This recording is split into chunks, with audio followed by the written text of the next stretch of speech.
Hello and welcome to a special Power Platform Today's show. We're not actually currently streaming live, we are pre-recorded.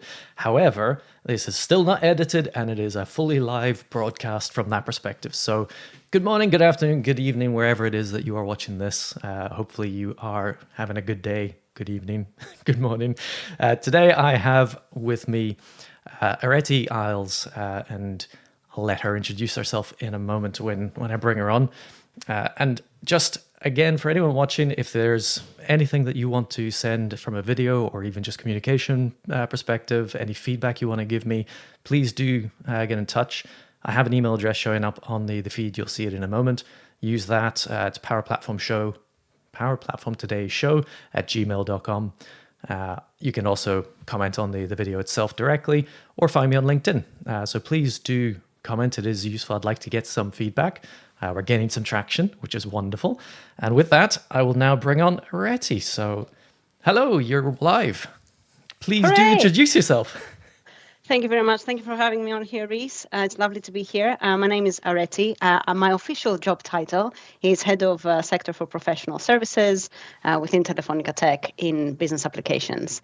So effectively what I do is I look after the delivery teams that do D365 and Power Platform projects for professional services clients primarily. Oh, wow. Excellent. All right. I've got loads of questions on the professional front, but we'll we'll get into that in a bit. So this show is for anyone out there and for yourself as well, Areti.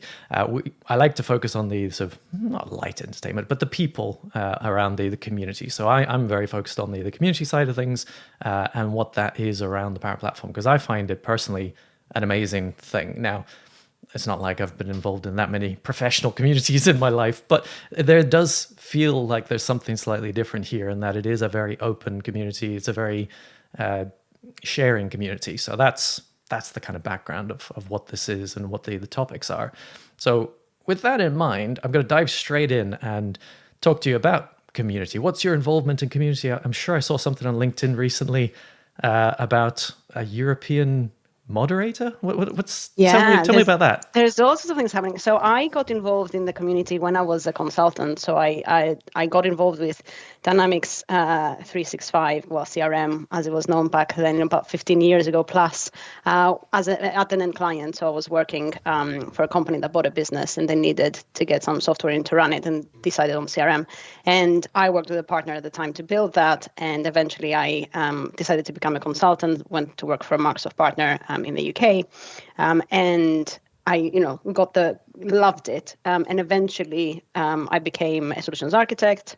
And I, as part of that, I became aware of the Microsoft community. And the first conference I went to was South Coast. So the very first South Coast Summit was the first one that I went to because it's fairly local to me. So I'm based kind of in the Reading area, so it's not too far. And that was the first one I went to, and I was fortunate enough to get my session approved. So I went as a speaker, which was a terrifying experience, but it was great, but also terrifying. And it went well. But I really loved the fact that all of the people that I met were welcoming, because I didn't know anyone there, and no one knew me either. Everyone was really welcoming. They all wanted to have a chat. They were all incredibly, obviously, passionate about Dynamics, the Power Platform, everything else. And it was just really nice to have conversations with people that were in the same role as you, but in other partners in my case, or just people that had been at an end client and the challenges they were facing. They were just really good conversations, but also people that were kind of genuinely interested to hear what you had to say. And also they had a lot to offer in terms of what they were experiencing and working on. So I just found that amazing. When I moved to Reading, I looked for a user group to join, and there wasn't one. So I got in touch with the UK Dynamics 365 and Power Platform user groups chairperson, Mr. Bibi, who I knew from his quizzing masterfulness at the South Coast Summit. And I said, I know you do user groups in the UK. Where's the Reading one? And he said, well, there isn't one. And I said, can I start one? Because I'm here and there isn't one. I'd like to have one. So can I do it? And he gave me lots of guidance and advice. And so did the other user group leaders at the time across the user groups in the UK. And they helped us basically get started and create a local user group in Reading. And that was 2.5 years ago that we started the user group. Yeah. Very nice. Congratulations. Thank you.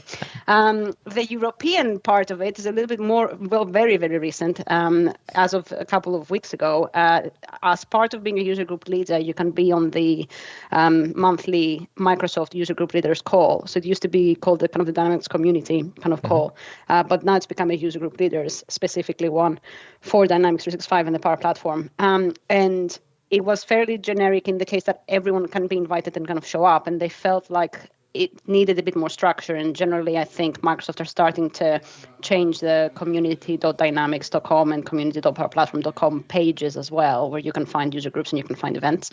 So they're starting to invest into it a little bit more. And as part of that, they've introduced regional committee representatives for the user groups. So there's two of us for Europe, myself and Marcus France. And then you've got one up for the US. There's going to be more because they're going to split it into West and East and that kind of thing. There's about 3 for Asia because of the breadth of Asia.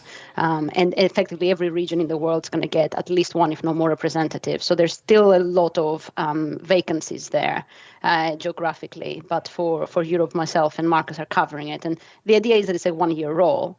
And the focus of it is to help user groups in those regions, and they have someone to go to that can help them with resources, but also to look at getting more user groups, providing support, providing best practice guidance, and just getting feedback back to Microsoft as well from a user group organization perspective. That's really cool. Really, really cool. Excellent. So in terms of the effort involved in that, how does that feel? Like, is that scary as well? You were talking about going into the conference first time. I can imagine this is probably a little bit, not terrifying, but in terms of being a representative, you mean, for the user groups? It's new, right? So it's difficult to know how it's going to shape itself, because at the moment, to give you an idea, we've been elected as representatives, but we haven't even had our first meeting yet. So there's an awful lot of organization to happen in terms of how we're going to structure ourselves, how we're going to work with Microsoft, how are we going to represent all of the different user group leaders, because there isn't really, apart from in the UK, obviously, where we're lucky to have a bit of an organized a bit more organized approach to the user groups kind of regionally. We still have, obviously, user groups outside of the UK, D365 and Power Platform UG. So there's a lot of different user groups, and particularly when you look at Europe as well, there hasn't ever been an effort to bring all of them together regionally, as far as I know. So it's going to be interesting to see how we can actually, what the effects are going to be from bringing all of the user groups together, and what we'll learn from it as well. Well, that's it. I mean, running a user group, I think people out there might not realize how much effort's really involved in doing it. It's not a straightforward thing like this. What I'm doing here is there's a bit of effort involved, just getting people on and sort of getting calendars and all the rest. But that's tiny by comparison to a user group, because you've got at least 3 speakers, I assume, when you run your event usually, and then you'll have some sort of meal. You have to find venues. Do you do sponsors as well? Is that?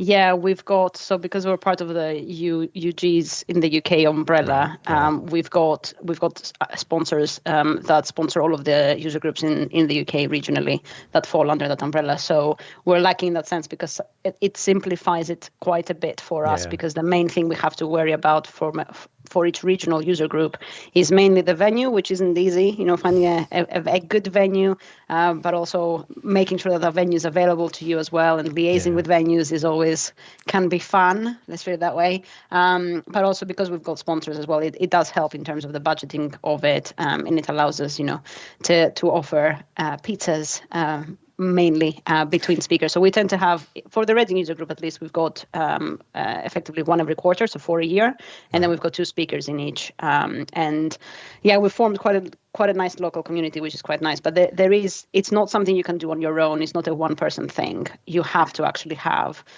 people that can help you, when the people are registering, setting up the room, liaising to get everything organized in the first place, promoting the event, sending comms afterwards. There's so many different things that you need to do to make an event successful and make sure people enjoy it. And things you may not think about, like, dietary requirements.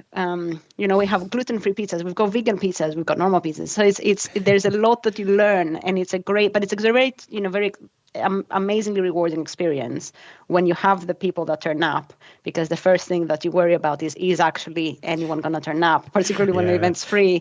But when people turn up and they get a lot from it, and you get the feedback afterwards, and you realize that you're actually really helping people, and it's great for speakers as well, obviously, to share their expertise with the audience. But it's just great to see what you're doing have an effect, and make a difference.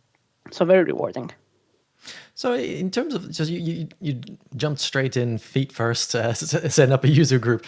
Did you go to any user groups before that? Did you get a feel for how they operated before? No, I'm kidding. Can you imagine if I had never been to one? I don't even know what I'm doing. Let's just go. Although in fairness, I do tend to do that a lot. I tend to have the "how hard can you be" approach. I had gone to user groups. There's an all-day user group that happens in London. Yeah. So I had been to that a couple of times, and. Because I was London-based before I moved to Reading, so I had been to some of the user group events there, and obviously I had been to the conferences. So I got an idea of what it was like, but I hadn't really been behind the scenes. And when you set your own event up, you get a crash course in event setup, planning, management, and you get to really appreciate how much effort it takes and how many people it takes to be involved to run events, and particularly conferences. Yeah. So you get a much broader appreciation for them, for sure, and the people behind them. So what do you think of the difference between in-person and virtual? Because I've certainly done, I mean, we talked a little bit before the show. The reason I've not been so involved in the community for the last few years has been because I've had a young child. And as a result, it kind of takes you out of the ability to be able to go and do things in person quite as much. It's just harder to manage. So as a result of that, and also because of COVID, we actually, within Scotland, we started a little while back the Virtual Power Group, which was a virtual user group. And we ran a few sessions of that. And it was, I really enjoyed it, but it kind of fell apart because I think just all of us that were involved in organizing, we didn't keep it up. And it's hard. It's hard to keep that motivation to keep going continuously. You really do need more than one person, as you said. You can't do it with just one. And even with us, we had 4 were on it, but it kind of just tapered out after a little while. So it's tricky. But that aside, like the difference between virtual and in person, what do you think? Are there any pros and cons that kind of jump to mind for virtual versus in person? So different people prefer different events, and also, like you said, we've got commitments that may mean you can't really go to an event because it is a much higher time commitment to go to a physical, especially an all-day event in London. Yes, exactly, and not everyone can do it, and it's important to give people options as well, because the whole point of the community is that it's inclusive, that no one should feel left out. That if we only had events that are in-person events, then it would be very difficult to include everybody in the community. I think there would be people that by default, due to circumstances or otherwise, would just be excluded, and that's not what the community is about, right? So I think for me, there is definitely a place for both.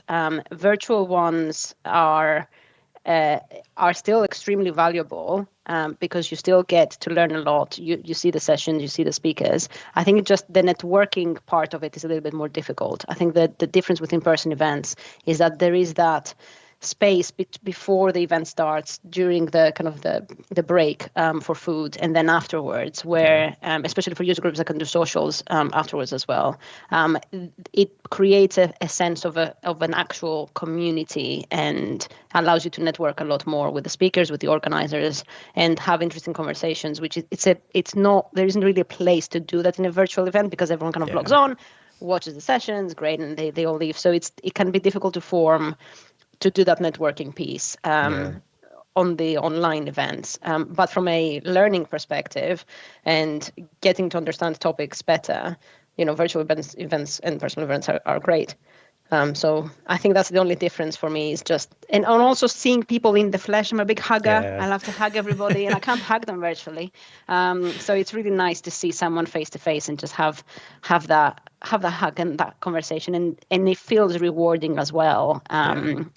being, you get people's time, and sometimes you get more of their attention potentially if they're I don't know, maybe virtual versus in person. It's an interesting one because you could be on your phone while it's virtual and you could be on your phone while it's in person.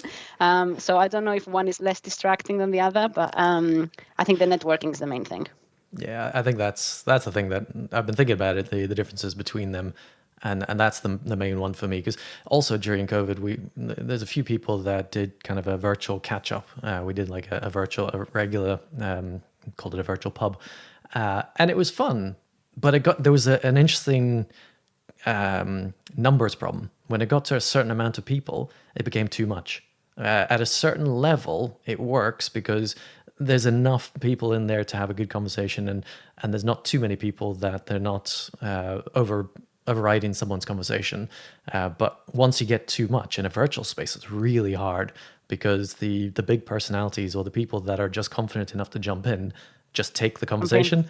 Yeah, and that I hadn't appreciated that at all until I went again to an in-person event after COVID and really noticed the difference, because in that world, you may all be in one room, but you can still have an aside. You can go and talk to a couple of people on one side, and there'll be like 5 people next to you talking. You don't hear them. You don't engage with them because physically it's much easier.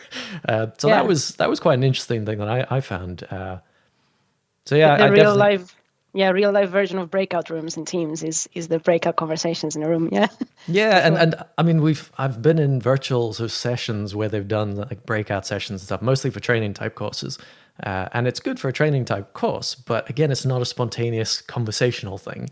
It's a mechanism to try and get you talking in smaller groups. But again, it's a mechanism. Once you're in that session, the people that are organizing it have to bring you back to the main session. So it's not like you can just wander off to someone, talk to them for a bit and walk away again to someone else.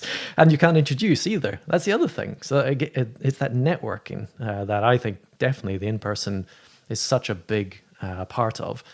So yeah, no, it's good to see more and more in-person user groups spreading again, because they had a bit of a downturn a while back. I mean, that's going back a little bit, but again, Bibby's been at the center of all of it. He was on the stream a few weeks back. Big fan of Bibby. I didn't even ask. I need to talk to him about how he got Bibby, because I know Bibby's his surname, but I only know him as Bibby. Like I never call him Andrew. Everyone calls him Bibby. Yeah. Well, I need to find out why. Point. Yeah, it's like Madonna. It's just a trademark name. That's probably. That's it. He's a mononome. Yeah. Well, with that in mind, I am going to roll VT, so that's why I call it the video track. So I'm going to switch over to that, and we're going to have a little watch of a video that I've pre-recorded. We do this every time, and I am stalling for time as I set it up for you, Areti. So you should see a video, and you'll be watching it at the same time as it's going live to everyone else momentarily. So I will just roll that now, and then we'll discuss after that break. Nice. Hello. So today is going to be a little bit different. Today is going to be another talking head. So rather than show something, I'm going to talk for a few minutes. Something that's been on my mind recently has been community. I mean, it's the whole point of the stream channel itself. But community, and how do you foster that within an organization? Now, that's a big part of the governance, the Center of Excellence concept. You have the idea of when someone creates a new app, you automatically send them an email or a notification in Teams or something to say, welcome to the Maker community, give them some tips, allow them to join a Teams channel with other makers to discuss things. Maybe you're using, what's it called these days? Viva Engage, Yammer of old. So how do you do that within your organization or within organizations that you support? I've seen it done many, many different types of ways, some very, very formal and defined. One of the companies I worked with was a global brewing brand. They would actually do the full thing. As soon as you create a new app, you get an email. There would be links to various SharePoint sites. The SharePoint sites would talk about the best practices, how you get connectors enabled, all sorts of stuff like that. It could be as simple as a Teams chat, which I know some places do. So just to anyone that someone finds is interested in anything Power App, Power Platform related, they get thrown into the chat, essentially brought in and with other people, no matter where they are in the company. I quite like that. I like that informal ability to connect with other people within a community, within a group. So that one's, for me, that's one of the simplest starting points, and really should be a default. So yeah, I was wondering what other people did. So like I said, that's the starting point for me. Have that chat in Teams, and it could be as simple as a named chat, and you just add people as soon as you are aware that they have an interest in Power Platform. It could be manual, it could be automated based on when an app is created using things like the Center of Excellence flows. Certainly that's the simple one. You could also have a Teams channel within a group. It's a little bit more infrastructure, a little bit more overhead, but it gives you a little bit more features around structured content file locations within SharePoint, a little bit more of a place to call home, let's say. So that would be kind of your next step up of community enablement. Viva Engage is good. Yammer is good for that kind of forum type feel, and the ability to search across lots of things and post actual long form content. Also the ability to link on that front page to various other links. So that it can be quite useful. I think you can get over the top. So the caution I would always say is start small, start simple, and build as you need it. But make it clear that's the channel.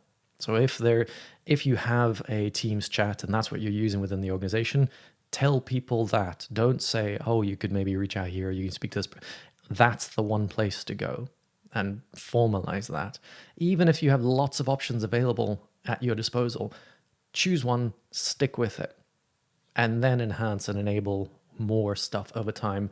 Natural things would be things like SharePoint libraries, SharePoint sites, where you might be more specific. It might be that you need a SharePoint site for IT to talk about how you get an environment authorized, how you get DLP policies enabled for specific connectors. If there's some sort of formal process for support, that would be SharePoint libraries, SharePoint sites, or potentially in internal managed services systems. So if you're using an internal ticketing system, that would also be a place to store that kind of information. But for me, Teams is a good place for general chat because everyone these days lives within Teams. So it makes sense to have that in there. Yammer, you could enable, or Engage, you could enable for that more long-term discussion, but maybe for bigger groups across a wider company rather than just a smaller group, which you have quite easily done in Teams. But yeah, pick one, run with it. So yeah, just interested, have a think about how you do that, what you do within organizations and with organizations that you support. And I'd be interested to know. So stick comments in below.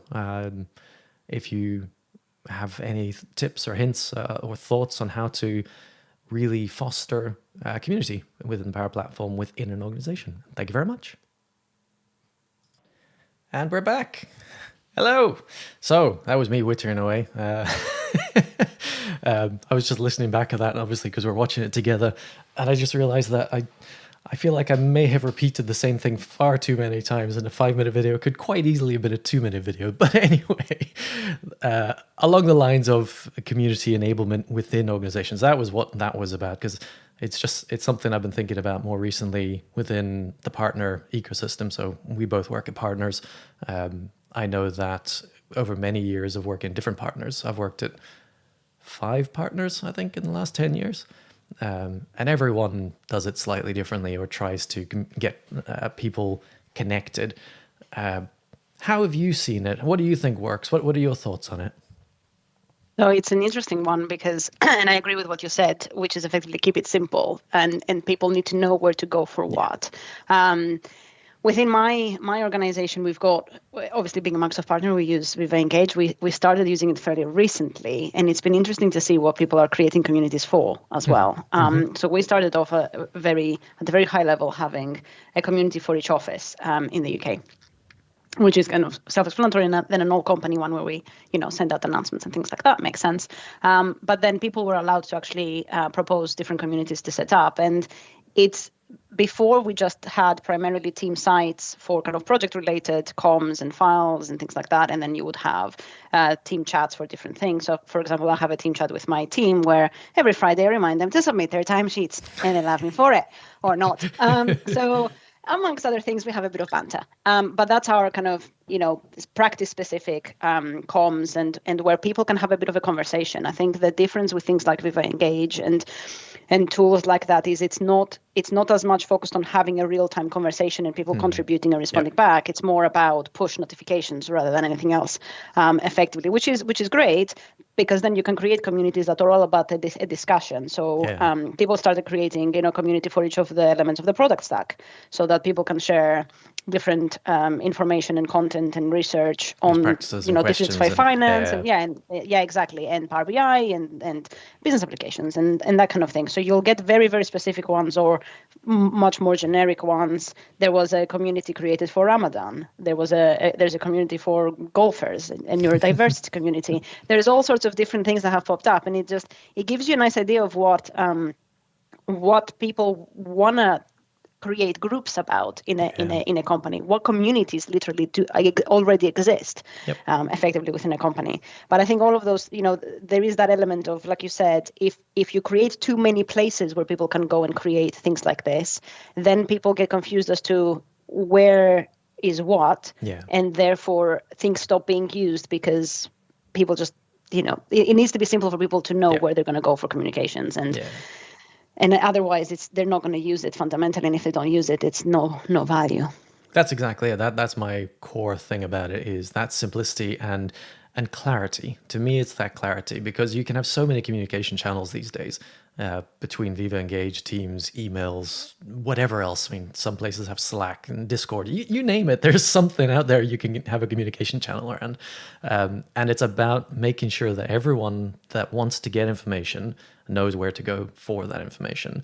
And as much as I've been talking about it for many years, I've never managed to get anyone to properly commit to the concept. I'm not very good at making these things happen, if I'm truly honest. I like to talk about it, but I need someone else to help me make it happen.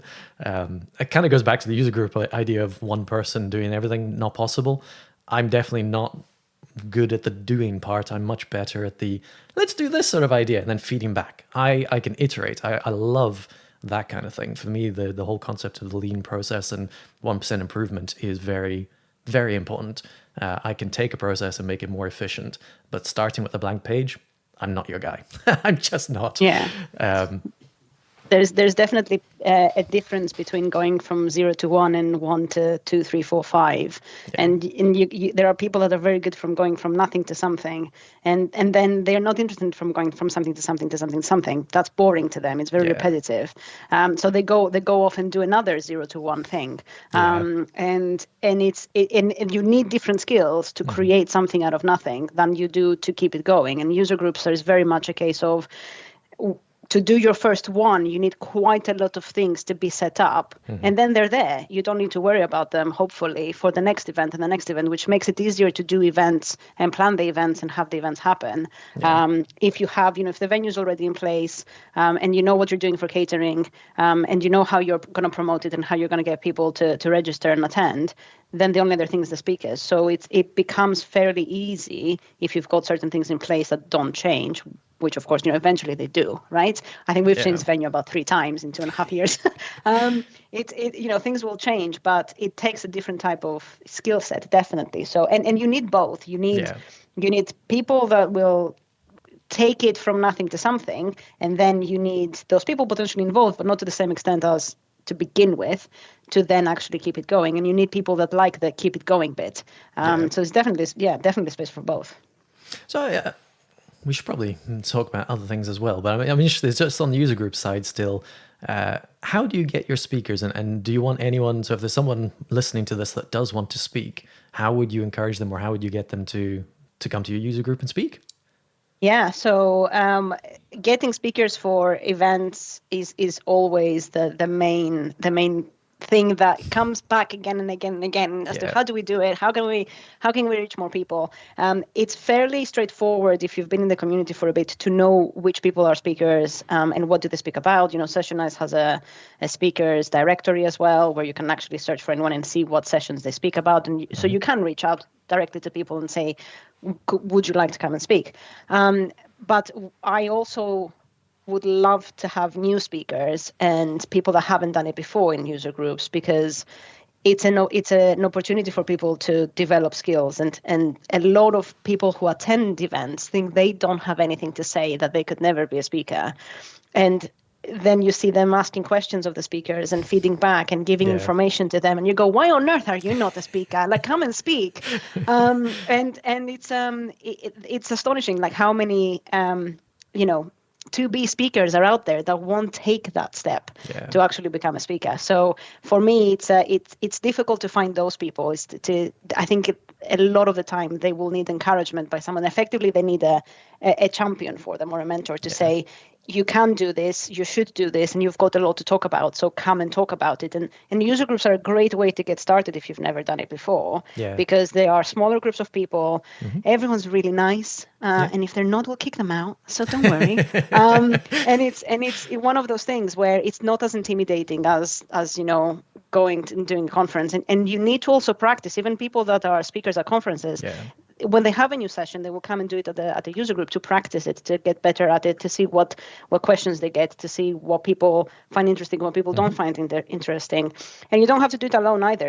A lot of the greater, better, more interesting, however you want to call it, sessions are those that have two people that pair up together and talk about something, or even a panel on a topic. They are great because you get so many different perspectives, and people tend to forget this sometimes. They think that they have to sit there on stage on their own, and they don't. So I would say there's a few things that you can do, but I would love at least one session by one new person every time, but it doesn't really happen. We don't get that many people take that first step. So I'm personally trying to find more of those people and get them up there. I'd love to see more women speakers as well, because there doesn't tend to be much of a diversity in terms of speakers, unfortunately. So I'm trying to change that as well. For the UG umbrella, my UG is under anyone who fancies having a go at speaking. They can go to d365ppug.com/speak. Nice. And they will magically get a form that they can fill in, where you can say what you want to talk about, what user groups you want to talk at, which quarter do you want to talk, give us some information. And that will go to the relevant user group leaders, and we'll get in touch basically and see when we can schedule you in, assuming your session is not about something completely not related to D365 and the Power Platform. But yeah, so it's one of those things where I just wish people put themselves up for it a bit more, because I think it's a great experience to have. It's an interesting. First of all, I didn't know there was a site, specifically a link to go to for new sessions to submit. So I'll definitely. I've not done it yet on the stream in the past, but what I'll do is in the description, I'll put links in there. Absolutely, I can put links in, so I should definitely do that. So I'll go and do that, and also the Sessionize stuff. I'll put the links in for that. So that's one thing that's interesting. On the topic of firsts of speakers, so when I had Bibi on a few weeks back, it was quite interesting, his perspective. So when he first got into speaking, he attended many events first. He attended many user groups, and as he said, he lingered and built his confidence, and then eventually he got into talking, whereas I was the opposite. I actually went straight into talking. But for me, if I went to events, then I would have just been more scared. So for me, it actually made more sense to just put my hand up and say, I'll talk. But again, there's an element of confidence that I've already gotten that, because I don't have that issue. I'm actually one of the most socially awkward people you'll meet. But talking is different. I don't know what it is. To me, there's a very different thing there. So meeting people, if I go into a room full of people, that's really uncomfortable for me. But if I'm the one standing in front of people talking, not a problem. It's just very odd. I don't know what the distinction is. I don't know why, but I definitely have that difference. Perhaps it's because when you are speaking, you know what you need to say and you've prepared it, whereas small talk is a lot harder to do and very intimidating to have to form that is it. Conversation. It's purpose. Because I've said it before as well. in the past, I've held a flat party, nothing to do with the community, but just hosting a flat party versus attending a flat party. Attending is difficult because there's lots of people talking and I don't know, like, I don't have a way in. I can't just go up to someone and just be like, hi. I know people do, but I find that really difficult. Whereas as the host, I walked up to everyone. I'd be like, hi, have you met this person? And I introduced people. And so I found that so much more enjoyable and easier. And I think it's similar because in the presentation, the first one I did, and I would recommend anyone does it this way, the first talk I did was the 10 things I learned from implementing Power Pages. Now, this was before it was Power Pages, it was Dynamics Portal. And that's all I'm doing. I'm just talking about my experience. I'm not saying I'm an expert. I'm not saying I know everything about this subject. I'm not saying anything like that. I'm simply saying I just delivered a project on this the last 6 months, last year. This is what I learned that I think other people might find useful to know.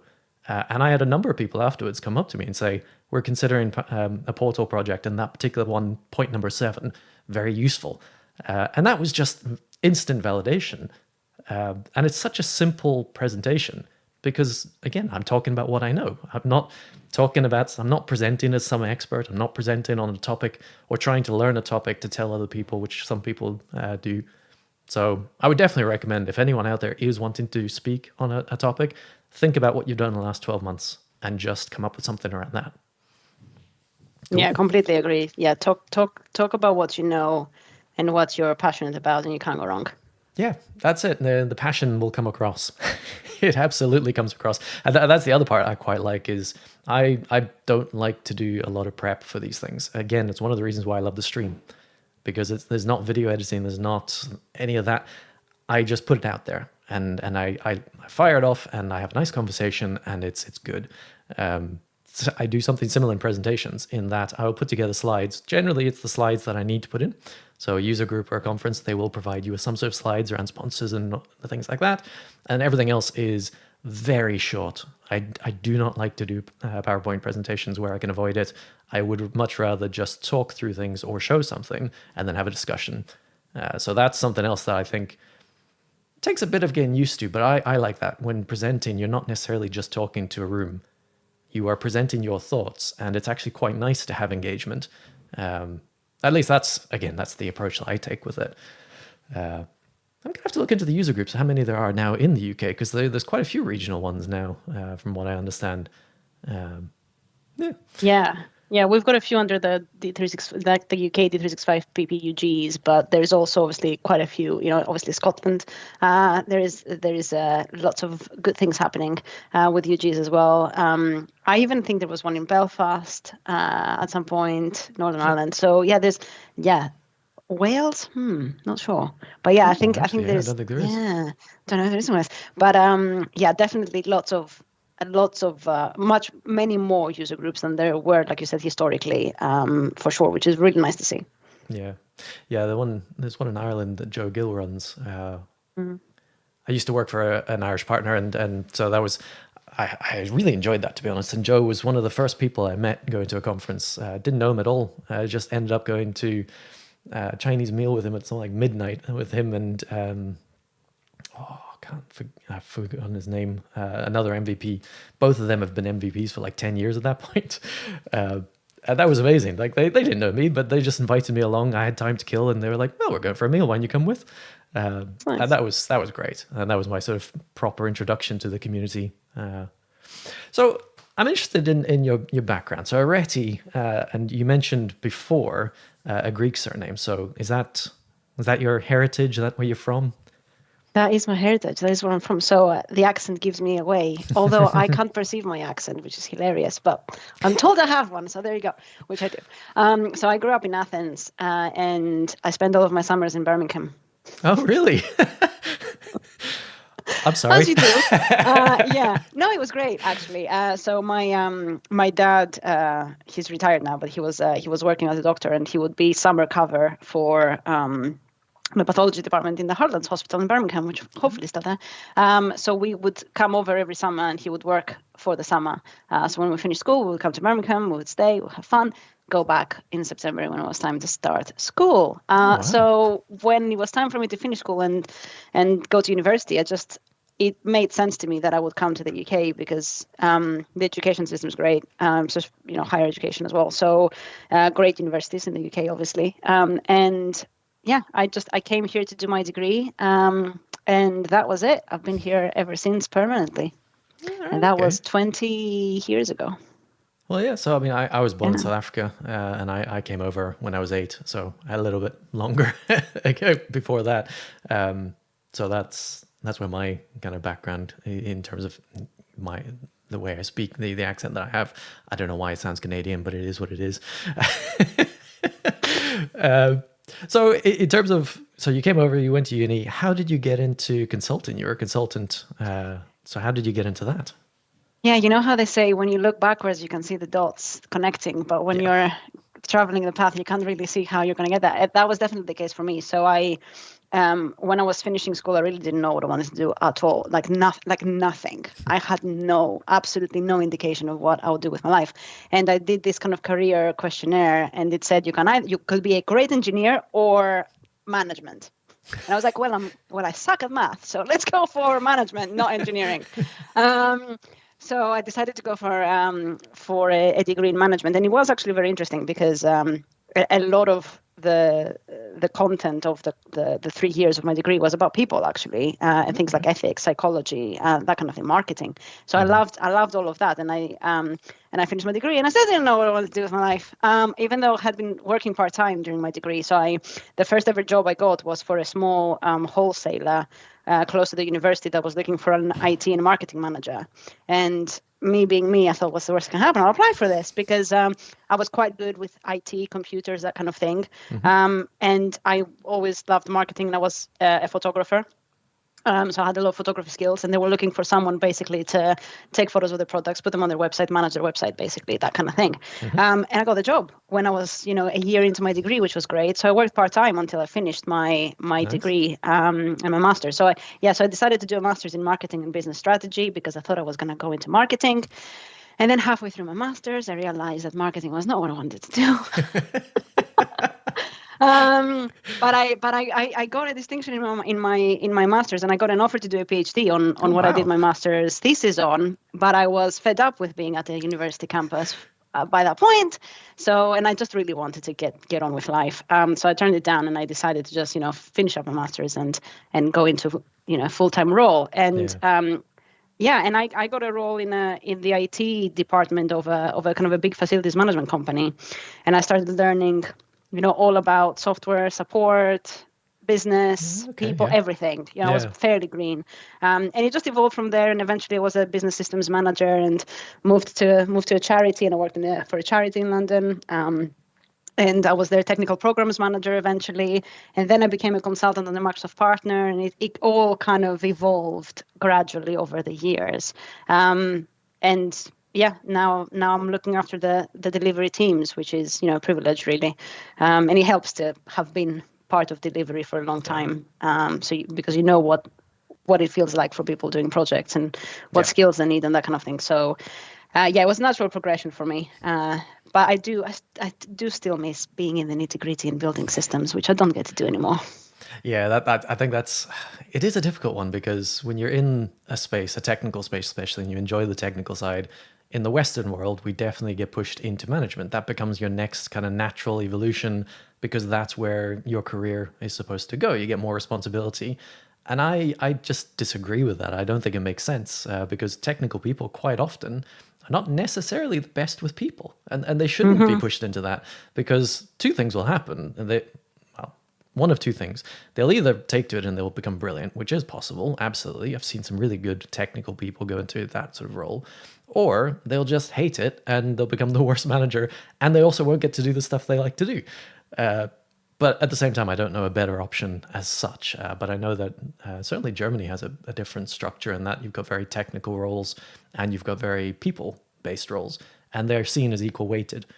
Now, I think that is important, but I just don't know how you make everyone else do the same thing, because you can go up a career ladder in the technical world and just take on more responsibility for a project, not for people, and then leave the people for the management, because that's a whole different thing. Dealing with HR and sick leaves and performance reviews, Yeah, it's, I don't enjoy a lot of that stuff. I've tried it in the past, and no, I prefer being very much hands-on keyboard. Yeah, exactly. And you need all sorts of people to have a good organization, and you definitely need the technical skills, and you need the technical ability. And yeah, there is an element of managing people and working with people anyway, Yeah. but I think it's more around what you see yourself doing more of and what do you enjoy as well, because I enjoyed equal parts the people elements of being in projects and the technical elements of it, and I can still do the technical element, but I get to do it for fun now rather than having to actually do it for a project. So it's a different focus, I guess, and it's also where you see yourself. But I agree with you that we definitely need to move away from the idea that we have to constantly move up, and that eventually the move up gets to a management layer, because that shouldn't necessarily be the case. Yeah, no, for sure. 100% agree. We are almost at time. In fact, I think we might have gone a little over time. So I have one last little segment that I like to do, and it's a rapid fire questions. I will have to trim these questions at some point because I think I maybe have too many. I might do it on the fly here, but I'll fire into them. So quick answers, and we will leave the conversation for the next time I get you on, because I'll get you on again at some point in the future, I'm sure. So first one, favorite Power Platform service? So historically, it has to be Power Automate, because you can connect it to anything within the stack, but also a hell of a lot of stuff outside of the stack. And I love the fact that it's fairly straightforward to use, and also it helps. There's a lot of guidance out there from the community created since Power Automate has come out. So you don't actually need to be an expert on it, because there's a lot of people showing you what you need to do in certain situations as well. So Power Automate has been great. I think it's opened up the stack quite a lot very quickly. And just the fact that it's interconnected in so many different ways is just brilliant. But the future of the platform is Copilot Studio, unfortunately. So if I have I'm gonna have to get a klaxon. I'm gonna have to ding it every time someone says Copilot. Look, everyone, we're moving to an agentic world. What can we do? It's coming. It's coming. There's nothing we can do about it. I'm gonna do a whole show in the future where the AI is doing the interviewing. Yeah, I mean, it's gonna happen. So if you're asking me which one I've historically loved, it's Power Automate. But if you're asking me which one is going to be the everything and the center of creation, is probably going to be Copilot Studio, unfortunately. Yeah, I think you're right. I think you're definitely right. It is moving. Everything is moving that way. All right, favorite conference? Oh boy. My UK conferences will have to forgive me, including the Scottish Summit that I'm in the organizing committee for. So obviously, I love the South Coast Summit and the Scottish Summit. It's like asking between favorite children. I love it. Yeah, it's really well, but we all have one. Let's be honest. And my favorite child is it has to be Dynamics Minds, purely because of the location and the weather, and it's like being on holiday, but also seeing your favorite people and just having a lovely time. So sadly, that one has to win. But yeah. No, that makes sense. Sorry to my UK conferences. It came out of nowhere for me. I only found it a few weeks ago. I think it just suddenly started appearing. But again, it's because I stopped looking at LinkedIn quite a lot because I wasn't involved in the community and I wasn't in. But as soon as I did, that was one that popped up, and I hadn't even known about it. And it does seem to be a very popular one. So I'll have to see if I can get there at some point. Not this year, but maybe next year. All right, last music you can remember listening to. Arctic Monkeys. Ooh. Do I Want to Know? It's a song that's called Do I Want to Know? By the Arctic Monkeys. Yeah.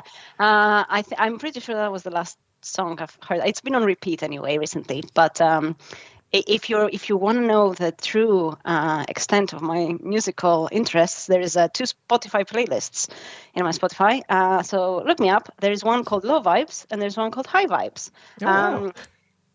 Probably self-explanatory. I spend 95% of my time in the low vibes one. I only put the high vibes one on when I want to have a little energetic power situation, which doesn't happen very often. I tend to be more low vibes. So there's lots and lots of songs in those playlists. They get called every few months, get updated, keep them changing. But nice. If you want to check them out, Cool. Might not be your kind of music. I don't know. Like, I feel like no one ever listens to the stuff I like listening to, which I'm sure is not true. But yeah, yeah, and give me recommendations. I love recommendations of new songs and stuff like that. It's my favorite thing. So It's funny yeah. for me. I tend to fall into camps of music, and quite a lot of it ends up falling back to about the noughties when I was really starting to get into music more. So for me, I'm a punk rocker. That's the stuff I love. So, but punk rock as in Green Day, Offspring, that kind of thing, and then Linkin Park, Papa Roach. Those sort of bands Okay, were I my see sort of that. thing. And I put them on whenever I'm doing anything. If I'm building out like Dataverse or Power Automate or anything, I'll put them on in the background and tend to actually put them on pretty loud. I do enjoy it. So maybe on mine's high vibes frequently. Yeah, But nice. only when I'm doing that. I can't do it obviously when I'm trying to read or write anything. It doesn't work that way. Yeah, Definitely same. doesn't work that way. All right, podcasts or TV? I'm a visual person, so I prefer probably TV to podcasts a little bit more. I tend to watch series like or films when I want to like switch off and wind down and relax. But I do podcasts when I can sit down and focus and listen in. It just doesn't happen very often. I wish I had a bit more time to kind of sit and listen to podcasts, kind of while idly doing something. But yeah, a lot of the time I just have to concentrate. So I tend to do TV more. I Okay. think I'm also a big film fan, so I love it. I love sitting down to watch a film. So probably more TV, I think. I love the cinema. And as soon as my son is old enough to actually enjoy the cinema, we're going to be going on a regular basis because I used to go every single week. Oh, We, nice. Me yeah, too. we had a pass and we would just go, friends, we would just go on a Wednesday and just watch whatever was there. And it was just great. We'd go and watch it. We'd have a meal afterwards. We'd talk about it. And we only ever walked out of one movie. And that was the latest Mummy, like not the Tom Oh, Cruise one, but the third one I think it was of the Mummy series, the one based in China. It was just terrible. We were so bored, and then I think a fire alarm went off, and we just oh God. decided Okay. never to go back in. Even the building didn't like the movie. Yeah. Okay. Yes, Everyone out. it was atrocious, and that's us going every week. That was the only one I've ever actually left. Yeah. All right. If you had 2 hours with no other responsibility, what would you do? Listen to podcasts. No, I don't think I would actually. If I could teleport myself, I would go kayaking in Mauritius because Oh I did wow, once and it was nice. great. Yeah, I would go kayaking. I generally love to go kayaking, but I only tend to go into like nearby lakes rather than the sea. It's lovely to be in the sea. But in reality, given that I can't teleport, I would probably make myself a nice cup of tea, get comfortable on the sofa, read a book. I've got too many books that I've not read that I'm trying to get through before I can buy more books. So I think I will just settle down in a nice corner and read a book. Very nice. Well, I think that actually answers the next one then. Books or audiobooks? Oh, so you see, I gave audiobooks a go, but I couldn't. My mind started wandering. I couldn't Yeah. concentrate enough to listen. I need a book, physical book, ideally, not like a Kindle or anything like that. Although I do have a Kindle, I prefer having an actual physical book that I can turn the pages and see the effort that I have made and how far I've come. But I just have too many books that I have not read, so I decided to not buy anymore until I read all the ones I have. And my wish list is full of books that have come out that I really want to read, but I'm not buying them until I have read all of the ones I have. So I'll probably not buy a book ever again. Oh, that's interesting. So that brings us to the next question, which is glass half full or half empty? Well, I mean, I'm mostly a glass half full person. I will look for the silver linings in the clouds for sure. They might always be there, but I will look for them. So, optimistic pessimist, I would say, Oh, an optimistic pessimist. I or like an that. optimistic realist. I don't know. Yeah, something like So that. firmly on the fence there. It's not half full or empty. It's just it's just a glass with water. Yeah. Oh, I love it. All right. Well, we will end it there. Areti, thank you very much for joining me today. It's been a pleasure having you here. And hopefully we will get a chance to actually meet up at some user group or conference where we can have a nice hug. I enjoy a hug as well. I'm very much in that camp. I love that. Yeah, thank you very much. And hopefully to everyone out there, you've enjoyed this. Like I said, there's the email address. You can get in touch with me on LinkedIn as well, and on the YouTube comments as well. So again, thank you very much, and we will end it there. Goodbye.